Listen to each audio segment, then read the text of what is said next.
آج ہم پاکستان کی تاریخ کے ایک ایسے پہلو پر غور کر رہے ہیں جو اکثر کافی گرما گرم بحثوں کا موضوع بنتا ہے، یعنی سول ملٹری تعلقات۔ جی عام طور پر جب یہ موضوع چھڑتا ہے تو زیادہ تر گفتگو آپ نے بھی دیکھا ہوگا تنازعات، اختیارات کی کشمکش اور وہ عدم اعتماد کے گرد ہی گھومتی ہے۔ بالکل، یہ بیانیہ بہت عام ہے، تقریباً ایک مسلمہ حقیقت کی طرح۔ لیکن آج ہم اس تصویر کا ایک آپ کہہ لیں بالکل مختلف رخ دیکھنے کی کوشش کریں گے جو ہمیں کچھ فراہم کردہ مواد سے ملا ہے۔ اچھا، جی، ہماری گفتگو کا محور رہے گا ظاہر احمد میر کی کتاب دی جنرلز آف پاکستان کے کچھ اقتباسات اور ایک تحریر ہے سول ملٹری ہم آہنگی پاکستان کی نیشن بلڈنگ کے عنوان سے۔ صحیح۔ تو ان ذرائع کی بنیاد پر ہم ان ادوار کا تفصیلی جائزہ لیں گے جب ان کے مطابق ریاست کے سول اور فوجی اداروں نے تصادم کے بجائے تعاون اور اشتراک عمل کا راستہ اپنایا۔ یہ واقعی ایک دلچسپ زاویہ ہے۔ ہمارا مقصد ہے ان ذرائع میں جو تاریخی مثالیں دی گئی ہیں ان کو کھنگالنا اور یہ سمجھنا کہ ان کے مطابق یہ تعاون کیسے ممکن ہوا اور ظاہر ہے اس کے نتائج کیا نکلے۔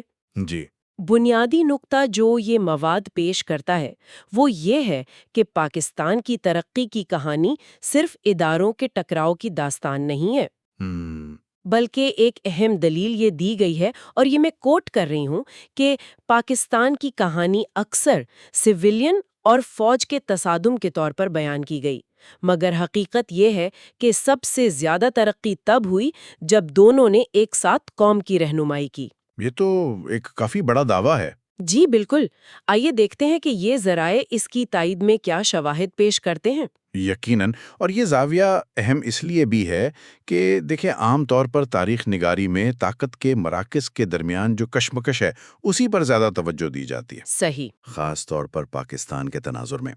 تو اس لیے تعاون اور ہم آہنگی کے ادوار پر روشنی ڈالنا جیسا یہ ذرائع کر رہے ہیں، یہ نہ صرف مروجہ بیانیے کو چیلنج کرتا ہے بلکہ ہمیں تاریخ کو سمجھنے کا ایک زیادہ کثیر الجہتی فریم ورک دیتا ہے۔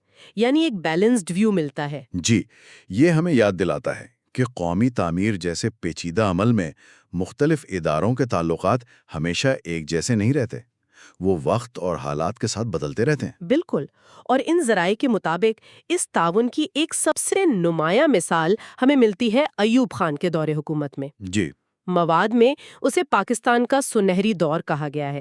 یہ اپنے آپ میں ایک بہت مضبوط اصطلاح ہے۔ واقعی۔ آپ کے خیال میں ان ذرائع کی بنیاد پر اس دور کو اتنا اہم کیوں سمجھا جا رہا ہے؟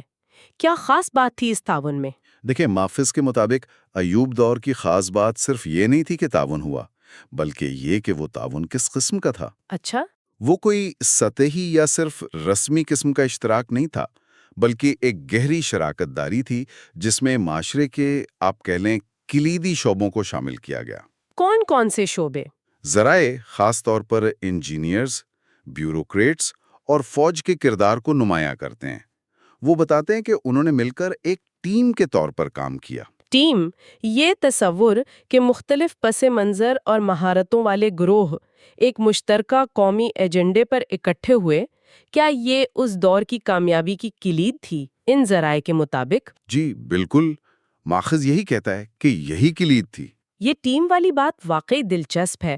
عام طور پر تو اداروں کے درمیان ایک واضح حد فاصل ہوتی ہے، اپنی اپنی حدود ہوتی ہیں، لیکن یہاں ذرائع ایک مخلوط قسم کی ورکنگ ریلیشن شپ کی طرف اشارہ کر رہے ہیں۔ جی کیا مواد اس پر کچھ روشنی ڈالتا ہے کہ یہ مختلف گروہ جن کی اپنی اپنی ترجیحات ہوتی ہیں، کام کرنے کے انداز ہوتے ہیں، وہ کیسے مؤثر طریقے سے مل کر کام کر پائے؟ کیا یہ صرف اوپر سے نافذ کردہ کوئی حکم تھا یا کوئی اور بات بھی تھی؟ دیکھیے، ذرائع روزمرہ کی سطح پر یہ ہم آہنگی کیسے برقرار رہی، اس میکینزم کی تفصیل میں تو نہیں جاتے، لیکن وہ اس تعاون کے پیچھے جو اصول کار فرما تھا اس پر ضرور زور دیتے ہیں۔ کیا اصول تھا وہ؟ ایک کیلی جملہ ہے، ترقی کے لیے اتحاد اور مہارت دونوں ضروری ہیں۔ اچھا، اتحاد اور مہارت۔ جی، اس سے یہ تاثر ملتا ہے کہ کامیابی کی وجہ دو اہم ستون تھے۔ پہلا، ایک مشترکہ مقصد کا احساس، یعنی قومی ترقی کا ایک ویژن تھا جس نے ان مختلف گروہوں کو متحد کیا۔ ٹھیک۔ اور دوسرا، ہر گروہ کی جو مخصوص مہارت تھی اس کا اعتراف اور اس کا استعمال، یعنی انجینئرز اپنی ٹیکنیکی مہارت لا رہے تھے، بیوروکریٹس اپنی انتظامی اور پالیسی سازی کی صلاحیت، اور فوج ماخذ کے مطابق اپنی تنظیمی قوت اور منصوبوں کو بڑے پیمانے پر یعنی لارج سکیل پر نافذ کرنے کی اہلیت۔ تو گویا یہ ایک قسم کا ٹاسک فورس ماڈل تھا جو مخصوص ترقیاتی اہداف کے لیے بنایا گیا۔ آپ کہہ سکتے ہیں، ایسا ہی لگتا ہے۔ ذرائع اس تعاون کے ٹھوس نتائج کا بھی ذکر کرتے ہیں۔ ڈیمز، یونیورسٹیاں، صنعت کاری، یہ سب تو بہت بڑے پیمانے کے منصوبے ہیں۔ جی ہاں، بالکل۔ کیا مواد یہ بتاتا ہے کہ اس ٹیم ورک نے ان منصوبوں کی تکمیل میں کیا خاص کردار ادا کیا؟ ہاں، ذرائع واضح طور پر ان منصوبوں کے کامیابی کو اسی سول، ملٹری اور ٹیکنوکریٹک اشتراک کا نتیجہ قرار دیتے ہیں۔ مثال کے طور پر منگلا اور تربیلا جیسے بڑے ڈیمز کی تعمیر یا نئی یونیورسٹیوں کا قیام، صنعتی زونز بنانا، یہ سب بہت پیچیدہ منصوبے تھے۔ ظاہر ہے ان کے لیے نہ صرف بھاری سرمایہ کاری چاہیے تھی بلکہ اعلیٰ درجے کی منصوبہ بندی، تکنیکی مہارت اور سب سے بڑھ کر مؤثر عمل درآمد کی ضرورت تھی۔ صحیح۔ تو ماخذ کا استدلال یہ ہے کہ اکیلے سول انتظامیہ یا شاید اکیلے فوج یہ سب کچھ اتنی تیزی اور اتنے مؤثر طریقے سے نہ کر پاتی۔ یہ وہ مختلف مہارتوں کا امتزاج تھا، انجینئرز کا ڈیزائن اور تکنیکی علم، بیوروکریٹس کی منصوبہ بندی اور وسائل کی تقسیم، اور فوج کی لاجسٹکس اور پروجیکٹ مینجمنٹ کی صلاحیت، جس نے ان ذرائع کے مطابق ان بڑے منصوبوں کو حقیقت کا روپ دیا۔ یہ واقعی ایک قابل غور نقطہ ہے کہ کس طرح مختلف اداروں کی صلاحیتوں کو یکجا کیا جا سکتا ہے۔ لیکن سوال یہ پیدا ہوتا ہے کہ کیا یہ ماڈل پائیدار تھا یا یہ صرف مخصوص حالات اور آپ کہہ لیں شخصیات کی وجہ سے ممکن ہوا؟ ذرائع اس پہلو پر کچھ کہتے ہیں۔ ذرائع اس ماڈل کے طویل مدتی استحکام پر براہ راست کوئی تبصرہ نہیں کرتے، لیکن وہ ایوب دور کو ایک مثال کے طور پر پیش کرتے ہیں کہ ایسا تعاون ممکن ہے اور اس کے نتائج مثبت ہو سکتے ہیں۔ ٹھیک ہے۔ البتہ یہ بات تو اہم ہے کہ ہر دور کے اپنے مخصوص حالات ہوتے ہیں۔ ایوب دور میں جس قسم کا ٹیکنوکریٹک اور ادارے جاتی اشتراک نظر آتا ہے، ضروری نہیں کہ وہ ہر دور میں اسی طرح ممکن ہو یا اتنا ہی مؤثر ہو۔ صحیح۔ تاریخ ہمیں یہی سکھاتی ہے کہ کامیابی کے فارمولے اکثر وقت اور حالات کے ساتھ بدل جاتے ہیں۔ یہ بات بالکل درست ہے، اور شاید اسی لیے جب ہم آگے بڑھتے ہیں تو فراہم کردہ مواد ضیاء الحق کے دور کا ذکر ایک مختلف انداز میں کرتا ہے۔ جی، یہاں بھی تعاون کا ذکر تو ہے، لیکن اس کی نوعیت بالکل مختلف معلوم ہوتی ہے۔ ماخذ اس دور کے بارے میں کیا کہتا ہے؟ جی، ضیاء الحق کے دور کے حوالے سے مواد بہت مختصر ہے، ایوب دور جیسی تفصیلات نہیں ملتی۔ اچھا۔ تاہم جو اشارے ملتے ہیں وہ یہ ہیں کہ اس دور میں تعاون کا محور ٹیکنوکریٹس اور بیوروکریٹس کے بجائے زیادہ تر سول سوسائٹی اور مذہبی اداروں کی طرف منتقل ہو گیا۔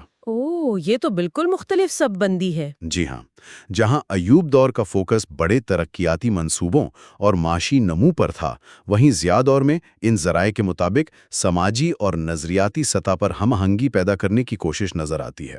مواد میں کچھ علامتی چیزوں کا ذکر ہے، جیسے مساجد کا ماحول اور زکوٰۃ باکس کی آواز۔ یہ صوتی اثرات کے طور پر درج ہے۔ یہ تو کافی مبہم اشارے ہے۔ جی، یہ مبہم ہے۔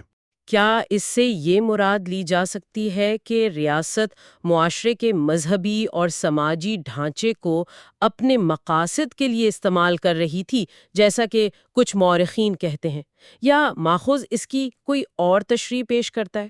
دیکھیں، ماخذ اس کی گہرائی میں نہیں جاتا اور نہ ہی کوئی واضح فیصلہ سناتا ہے۔ یہ صرف اس مشاہدے کو ریکارڈ کرتا ہے کہ اس دور میں تعاون کی نوعیت مختلف تھی اور اس میں سول سوسائٹی اور مذہبی عناصر کا کردار نمایاں تھا۔ تو یہ علامتی حوالے مساجد کا ماحول، زکوٰۃ باکسز کی آواز، غالباً اس دور کی جو عمومی سماجی اور مذہبی فضا تھی اس کی طرف اشارہ کرنے کے لیے استعمال کیے گئے ہیں۔ یعنی جس میں ریاست اور مذہبی اداروں کے درمیان قربت بڑھی۔ جی، ایسا لگتا ہے، لیکن ان اقتباسات کی بنیاد پر اس سے زیادہ کچھ کہنا مشکل ہے۔ ہمیں سختی سے ماخذ تک محدود رہنا ہے، اور یہ ماخذ اس دور کے تعاون کی نوعیت، مقاصد یا نتائج پر تفصیلی روشنی نہیں ڈالتا۔ تو گویا ہمارے پاس دو ادوار کی مثالیں ہیں، جیسا کہ ان ذرائع میں پیش کی گئی ہیں۔ ایک میں تکنیکی اور انتظامی مہارتوں کا امتزاج ہے، جس کا مقصد بڑے ترقیاتی منصوبے ہیں، جی، اور دوسرے میں سماجی اور مذہبی اداروں کے ساتھ ایک مختلف قسم کا تعلق ہے۔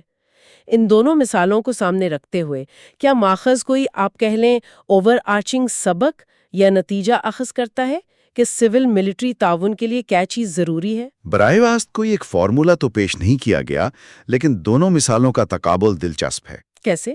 ایوب دور کی مثال سے سبق ملتا ہے کہ واضح ترقیاتی اہداف ہوں، تکنیکی مہارت ہو اور مضبوط تنظیمی صلاحیت ہو تو ان کا امتزاج قومی تعمیر میں اہم کردار ادا کر سکتا ہے۔ ٹھیک۔ ضیاء دور کی جو مختصر مثال ہے، جیسا کہ ماخذ میں ہے، وہ یہ ظاہر کرتی ہے کہ تعاون کی شکلیں بدل سکتی ہیں اور حکومتیں مختلف سماجی گروہوں کو متحرک کر سکتی ہیں۔ تو شاید سبق یہ ہے کہ کوئی ایک صحیح طریقہ نہیں ہوتا۔ جی، شاید بالواسطہ سبق یہی ہے کہ تعاون کی کوئی ایک صحیح شکل نہیں ہوتی، بلکہ یہ وقت کے تقاضوں، حکومت کی ترجیحات اور کون سے شراکت دار دستیاب ہیں، ان سب پر منحصر ہوتا ہے۔ صحیح۔ تاہم ماخذ کا بنیادی زور اس بات پر ہے کہ تعاون کی یہ ادوار، خواہ وہ مختلف نوعیت کے ہی کیوں نہ ہوں، ہوئے ضرور ہیں اور انہیں پاکستان کی تاریخ کے تجزیے میں نظر انداز نہیں کیا جانا چاہیے۔ یہ واقعی اہم نکتہ ہے۔ اکثر جب ہم تاریخ پڑھتے یا سنتے ہیں تو بڑے واقعات، تنازعات وہی نمایاں ہوتے ہیں۔ بالکل۔ شاید یہ ذرائع ہمیں یاد دلا رہے ہیں کہ تاریخ صرف بحرانوں کا نام نہیں، بلکہ اس میں خاموش تعمیر اور اشتراک کے لمحات بھی پوشیدہ ہوتے ہیں۔ جی ہاں۔ تو اگر ہم اس ساری گفتگو کا نچوڑ نکالیں تو ان ذرائع کی روشنی میں سول ملٹری تعلقات کی کون سی تصویر ابھرتی ہے؟ دیکھیں، ان ذرائع کی بنیاد پر جو تصویر ابھرتی ہے وہ یکرنگی نہیں ہے۔ یہ تسلیم کرتی ہے کہ تنازعات اور کشمکش موجود رہی ہیں، جی، لیکن ساتھ ہی یہ بھی اصرار کرتی ہے کہ تعاون اور ہم آہنگی کے ادوار بھی اتنے ہی اہم ہیں، خاص طور پر قومی تعمیر کے نقطہ نظر سے۔ اور ایوب دور کی مثال پر زیادہ زور ہے؟ جی، ایوب دور کی مثال کو خاص طور پر تفصیل سے بیان کیا گیا ہے تاکہ یہ دکھایا جا سکے کہ جب مختلف ادارے اور ماہرین ایک مشترکہ مقصد کے لیے اکٹھے ہوئے تو کیا کچھ حاصل کیا جا سکا۔ ماخذ یہ دلیل دیتا ہے کہ صرف تنازعات پر توجہ مرکوز رکھنے سے ہم تاریخ کا ایک نامکمل اور شاید گمراہ کن پہلو دیکھتے ہیں۔ تو یہ ذرائع ہمیں ایک طرح سے دعوت دے رہے ہیں کہ ہم تاریخ کو زیادہ کھلے ذہن سے دیکھیں اور ان پہلوؤں پر بھی غور کریں جنہیں اکثر نظر انداز کر دیا جاتا ہے۔ بالکل۔ اس سے یہ سوال پیدا ہوتا ہے کہ کیا ماضی کے ان تعاون کے ماڈلز کا مطالعہ، جیسا کہ یہ مواد تجویز کرتا ہے، آج کے جو چیلنجز ہیں ان سے نمٹنے کے لیے کوئی سبق فراہم کر سکتا ہے؟ یقیناً، اگر ہم ان ذرائع کے پیش کردہ نقطہ نظر کو اس کے منطقی انجام تک پہنچائیں تو یہ سوال لازمی طور پر پیدا ہوتا ہے۔ کیا مطلب؟ مطلب یہ کہ کیا ایوب دور کا وہ ٹیم ورک ماڈل جس میں تکنیکی مہارت اور تنظیمی صلاحیت کو یکجا کیا گیا، یا ضیاء دور میں ماخوذ کے محدود بیان کے مطابق سماجی اداروں کو متحرک کرنے کی حکمت عملی، جی، کیا ان میں آج کے مسائل جیسے معاشی ترقی ہے، سماجی ہم آہنگی ہے یا گورننس کے چیلنجز ہیں، ان کے لیے کوئی متعلقہ سبق موجود ہیں؟ یہ ضروری تو نہیں کہ ان ماڈلز کو ہو بہو نقل کیا جائے۔ نہیں، بالکل نہیں۔ نقل کرنا شاید ممکن بھی نہ ہو اور نہ ہی مناسب، لیکن ان کا تجزیہ کرنا، ان کو سمجھنا شاید نئی سوچ کے دروازے کھول سکتا ہے۔ یعنی تاریخ کو صرف واقعات کے تسلسل کے طور پر دیکھنے کے بجائے اسے حکمت عملیوں اور ماڈلز کے ایک ذخیرے کے طور پر دیکھنا جن سے سیکھا جا سکتا ہے۔ ہاں، کم از کم ان ذرائع کا نقطہ نظر یہی معلوم ہوتا ہے۔ وہ ہمیں ماضی کے ان لمحات پر غور کرنے کی ترغیب دے رہے ہیں جب ان کے مطابق اشتراک عمل نے نتائج پیدا کیے، بجائے اس کے کہ ہم صرف یہ پوچھتے رہیں کہ کیا غلط ہوا۔ جی، بجائے اس کے یہ ذرائع ہمیں یہ سوال پوچھنے پر بھی اکسا رہے ہیں کہ ماضی میں کیا چیز ان کے مطابق کام کر گئی تھی اور کیوں۔ تو آخر میں سننے والوں کے لیے ایک غور طلب نکتہ جو ان ذرائع سے ابھرتا ہے، کیا پاکستان کی تاریخ میں سول ملٹری تعاون کے ان ادوار کا، جیسا کہ ان ذرائع میں بیان کیا گیا ہے، غیر جانبدارانہ اور تفصیلی تجزیہ، کیا وہ ہمیں قومی ترقی کو درپیش موجودہ چیلنجز کو سمجھنے اور ان کا حل تلاش کرنے کے لیے کوئی نئی یا مختلف بصیرت فراہم کر سکتا ہے؟ یہ ایک اہم سوال ہے۔ کیا صرف تنازعات کے بیانیے پر مرکوز رہنے کی بجائے تعاون کی تاریخ جیسی بھی وہ ان ذرائع میں پیش کی گئی ہے کا مطالعہ زیادہ مفید ثابت ہو سکتا ہے؟ یہ وہ سوال ہے جو یہ مواد ہمارے سامنے رکھتا ہے۔ کہ کس طرح مختلف ادوار میں حالات بدلے، ضروریات بدلیں، جی اور ان کے تحت فوجی قیادت نے مختلف سماجی اور ریاستی عناصر کے ساتھ مل کر کام کرنے کی کوشش کی۔ ہاں، جسے مصنف سینرجی کہہ رہے ہیں۔ جی، سینرجی یا اشتراک عمل۔ تو ہم ان مختلف ماڈلز کا تجزیہ کریں گے جو مصنف نے بیان کیے ہیں، اور دیکھیں گے کہ ان کے مطابق ان کے کیا اثرات مرتب ہوئے۔ ٹھیک ہے، تو پھر شروع کرتے۔ کتاب کے اقتباسات میں سب سے پہلے جنرل ضیاء الحق کے دور کا ذکر آتا ہے۔ جی، مصنف لکھتے ہیں کہ اس دور میں مذہبی رہنماؤں، سول انتظامیہ اور فوج کے درمیان ایک خاص قسم کا اشتراک عمل دیکھنے میں آیا۔ یہ ایک خاص طرح کا اتحاد تھا۔ کیا ماخذ اس کی کوئی خاص وجوہات بتاتا ہے کہ یہی شراکت دار کیوں چنے گئے؟ جی، مصنف اس دور کے جو مخصوص حالات تھے نا، ان کی طرف اشارہ کرتے ہیں۔ اچھا، ان کے مطابق دیکھیں، یہ وہ وقت تھا جب ملک میں سیاسی تقسیم کافی گہری تھی، جی ہاں، اور پڑوس میں افغانستان میں وہ سوویت یونین کی مداخلت جاری تھی۔ صحیح۔ تو ان حالات میں ماخذ یہ دلیل پیش کرتا ہے کہ جنرل ضیاء الحق کی قیادت نے مذہبی اقدار اور اداروں کو ایک آپ کہہ لیں یونیفائنگ فورس کے طور پر استعمال کرنے کی کوشش کی۔ اچھا، یعنی متحد کرنے والی قوت کے طور پر۔ بالکل۔ مقصد یہ بتایا گیا ہے کہ مشترکہ نظریاتی بنیادوں پر معاشرے اور ریاستی اداروں کو قریب لایا جائے۔ یعنی سیاسی تقسیم کے مقابلے میں نظریاتی اتحاد کو فروغ دینے کی ایک کوشش۔ جی، کچھ ایسے ہی۔ اور اس مقصد کے لیے کیا کوئی ٹھوس اقدامات بھی اٹھائے گئے جن کا ذکر کتاب میں ہو؟ کتاب میں چند اہم اقدامات کا حوالہ دیا گیا ہے، مثلاً شریعت قوانین کا نفاذ، جی، اسلامی بینکاری کے اصولوں پر مبنی زکوٰۃ و عشر آرڈیننس کا اجرا، اور وہ افغان جہاد کی بھرپور ریاستی حمایت۔ تو مصنف کا جو تجزیہ ہے نا، وہ یہ کہتا ہے کہ بھئی ان پالیسیوں کا مقصد صرف انتظامی یا قانونی تبدیلیاں لانا نہیں تھا، اچھا، نہیں، بلکہ اصل بات تھی ریاست اور معاشرے کو ایک ساتھ لانا، ایک مشترکہ اسلامی شناخت اور مقصد کے تحت متحد کرنا۔ ٹھیک۔ اس ذریعے سے جو سبق اخذ کیا گیا ہے وہ یہ ہے کہ جب سیاسی اختلافات شدید ہوں تو مشترکہ ثقافتی یا مذہبی اقدار وہ اداروں کے درمیان پل کا کام کر سکتی ہیں۔ یہ واقعی ایک قابل غور نکتہ ہے جو مصنف نے اٹھایا ہے کہ مشترکہ اقدار کو ادارہ جاتی سطح پر استعمال کر کے اتحاد پیدا کرنے کی کوشش کی گئی۔ جی، کیا کتاب ان پالیسیوں کے طویل مدتی اثرات یا کسی ممکنہ تنقید کا بھی ذکر کرتی ہے جو ان اقدامات پر ہوئی ہو؟ دیکھیں، ان مخصوص اقتباسات میں تو طویل مدتی اثرات یا تنقید پر زیادہ تفصیل نہیں ملتی۔ اچھا، فوکس زیادہ تر اس ماڈل کی وضاحت پر ہے جو ضیاء دور میں اپنایا گیا، یعنی مذہبی ادارے، سول انتظامیہ اور فوج کا اتحاد، وہ بھی نظریاتی ہم آہنگی کے لیے۔ صحیح۔ مصنف کا بنیادی نقطہ بس اس حکمت عملی کو سمجھانا ہے اور یہ بتانا ہے کہ اس دور میں سینرجی کا یہ خاص رنگ کیوں اور کیسے اختیار کیا گیا۔ ٹھیک ہے، تو یہ تھا ضیاء دور کا ماڈل جیسا کہ کتاب میں بیان کیا گیا ہے۔ اب آگے بڑھتے ہیں۔ کتاب میں جنرل پرویز مشرف کے دور کا بھی تفصیلی ذکر ہے۔ جی ہاں۔ مصنف کے مطابق یہاں اشتراک عمل کا انداز بالکل مختلف تھا۔ نجی شعبہ۔ جی، یہ تو ضیاء دور کے ماڈل سے بالکل ہی مختلف سمت لگتی ہے۔ یقیناً یہ ایک واضح تبدیلی تھی۔ مصنف اس تبدیلی کی وجہ اس وقت کے جو عالمی اور ملکی حالات تھے نا، ان کو قرار دیتے ہیں۔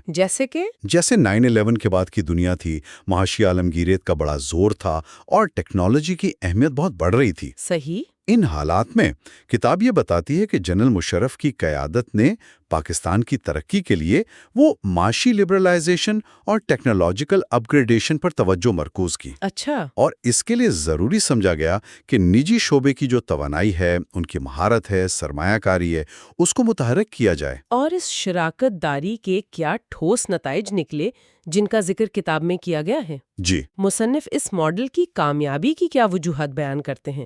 کیا یہ صرف حکومتی پالیسی تھی یا نجی شعبے نے بھی خاص گرمجوشی دکھائی؟ کتاب کے مطابق اس دور میں کئی شعبوں میں نمایاں ترقی ہوئی، خاص طور پر ٹیلی کمیونیکیشن سیکٹر میں تو جیسے انقلاب آ گیا۔ ہاں، وہ تو یاد ہے، موبائل فون عام ہوئے، انٹرنیٹ۔ جی بالکل، موبائل فون عام ہوئے، انٹرنیٹ تک رسائی بڑھی، بینکنگ سیکٹر میں اصلاحات ہوئیں اور نجی بینکوں نے تیزی سے ترقی کی۔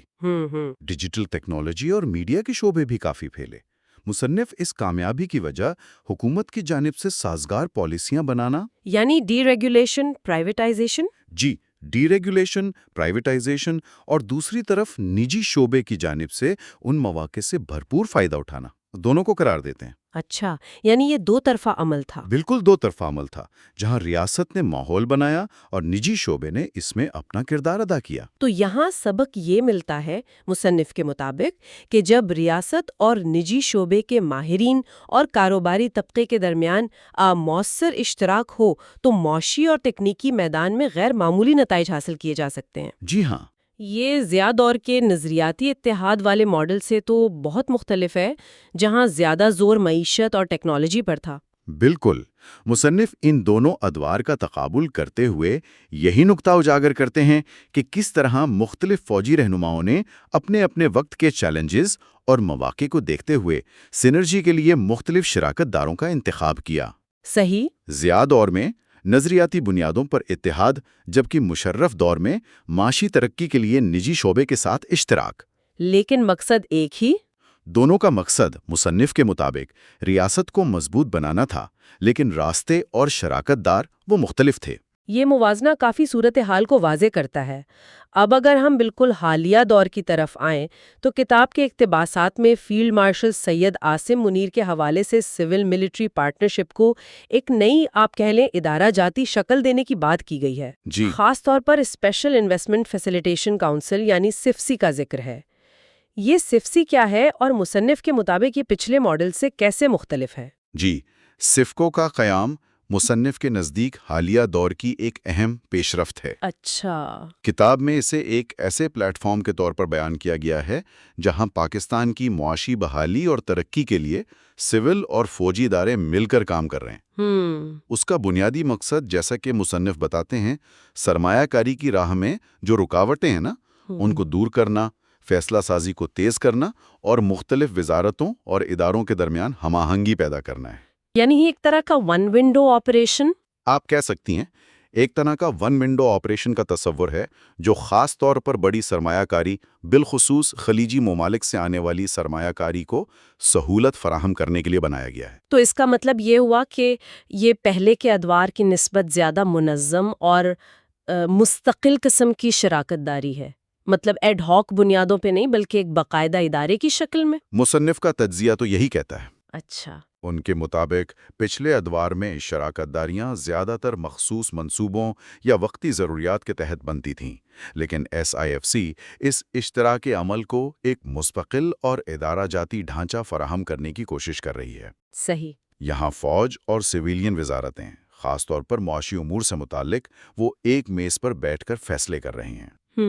کتاب میں یہ بھی نشاندہی کی گئی ہے کہ بین الاقوامی سطح پر، خاص طور پر خلیجی سرمایہ کار، وہ پاکستان کی اس مربوط کوشش اور اداروں کے درمیان ہم آہنگی کو مثبت نظر سے دیکھتے ہیں۔ اچھا، یہ دلچسپ بات ہے۔ جی، اور اس سے پاکستان کی ایک بڑی طاقت سمجھتے ہیں۔ یہ تو اہم نقطہ ہے کہ مصنف بین الاقوامی تاثر کا بھی ذکر کر رہے ہیں۔ کیا کتاب اس ماڈل کے ممکنہ چیلنجز یا اس کے دائرہ کار کی حدود پر بھی کوئی روشنی ڈالتی ہے؟ دیکھیں، ان اقتباسات میں زیادہ زور SIFC کے قیام کے پیچھے جو سوچ ہے اور اس کے مقاصد، ان پر ہے۔ ٹھیک ہے۔ چیلنجز یا حدود پر تفصیلی بحث تو نہیں ملتی، لیکن جو بنیادی نقطہ مصنف ابھارتے ہیں وہ یہ ہے کہ 21ویں صدی کا جو پیچیدہ معاشی اور جغرافیہ سیاسی ماحول ہے جی، اس میں بقا اور ترقی کے لیے اس قسم کا مربوط ادارہ جاتی اشتراک عمل، یعنی انسٹیٹیوشنلائزڈ سینرجی، وہ ناگزیر ہو چکا ہے۔ یعنی اب یہ صرف ایک انتخاب نہیں رہا۔ نہیں، اب یہ ایک ضرورت بن گیا ہے، خاص طور پر معیشت جیسے اہم شعبے میں۔ SFIC کو اسی ضرورت کو پورا کرنے کی ایک سنجیدہ کوشش کے طور پر پیش کیا گیا ہے۔ سمجھ گئی، یعنی وقت کے ساتھ ساتھ اشتراک عمل کی نوعیت بھی بدل رہی ہے اور اب زیادہ زور ادارہ جاتی اور مربوط کوششوں پر ہے، کم از کم معاشی میدان میں تو یہی لگتا ہے۔ جی، معاشی میدان میں تو خاص طور پر۔ تو اگر ہم ان تمام ادوار کا جن کا ذکر ان اقتباسات میں ہوا ایک مجموعی جائزہ لیں تو مصنف کیا تصویر کشی کرتے ہیں؟ خلاصہ سا ہو جائے ان مختلف ماڈلز کا۔ جی بالکل، مصنف ایک بہت واضح تقابلی خلاصہ پیش کرتے ہیں جو مختلف ادوار کی حکمت عملیوں کو سمجھنے میں مدد دیتا ہے۔ آئیے اسے دیکھتے ہیں۔ جی۔ ایوب خان کا دور، مصنف کے مطابق یہاں ٹیکنوکریٹس اور فوج کا گٹھ جوڑ غالب تھا، زور جدیدیت اور منصوبہ بند ترقی پر تھا۔ ٹھیک۔ ضیاء الحق کا دور، یہاں مذہبی ادارے، سول انتظامیہ اور فوج کا اتحاد تھا، محور نظریاتی ہم آہنگی اور اسلامی تشخص تھا۔ پرویز مشرف کا دور، اس میں نجی شعبہ، بزنس کمیونٹی، آئی ٹی ماہرین اور فوج کے درمیان شراکت داری تھی۔ فوکس معاشی لبرلائزیشن اور تکنیکی ترقی پر تھا۔ صحیح۔ اور عاصم منیر کا دور، یعنی حالیہ تناظر میں، یہاں سویلین وزارتیں اور فوج SIFC کے پلیٹ فارم کے ذریعے ادارہ داری اشتراک کر رہی ہیں۔ بنیادی ہدف معاشی استحکام اور سرمایہ کاری کا فروغ ہے۔ یہ واقعی ایک مفید خلاصہ ہے۔ اس سے یہ بات واضح ہوتی ہے کہ مصنف کے مطابق ہر دور میں حالات کے تقاضوں کے مطابق مختلف سماجی اور ریاستی عناصر کو کلیدی شراکت دار کے طور پر شامل کیا گیا۔ جی بالکل۔ لیکن کیا ان سب میں کوئی مشترک پہلو بھی ہے، سوائے اس کے کہ سب کا مقصد ریاستی تعمیر تھا؟ ہاں، مصنف کے تجزیے کا مرکزی نقطہ یہی ہے کہ اگرچہ شراکت دار بدلتے رہے، حکمت عملیاں مختلف رہیں، لیکن ان تمام کوششوں کے پیچھے ایک بنیادی سوچ کار فرما رہی۔ وہ کیا؟ وہ یہ کہ فوج کا ریاست کے دیگر اہم ستونوں کے ساتھ مل کر پاکستان کو جو چیلنجز درپیش ہیں ان کا مقابلہ کرنا اور ملک کو ترقی کی راہ پر گامزن کرنا۔ اچھا۔ کتاب یہ دلیل دیتی ہے کہ ہر رہنما نے اپنے ویژن اور وقت کی ضروریات کے مطابق سنرجی کا ایک نیا ماڈل وضع کرنے کی کوشش کی۔ یہ ایک مسلسل عمل رہا ہے جس میں حالات کے مطابق تبدیلیاں آتی رہی ہیں۔ تو ان تمام تفصیلات اور تجزیوں سے جو حتمی نتیجہ مصنف اخذ کرتے ہیں وہ کیا ہے؟ کیا کوئی ایک مرکزی پیغام ہے جو وہ دینا چاہتے ہیں؟ جی، کتاب کے ان حصوں کا جو لب لباب ہے یا نچوڑ، وہ بہت واضح طور پر بیان کیا گیا ہے۔ کیا ہے وہ؟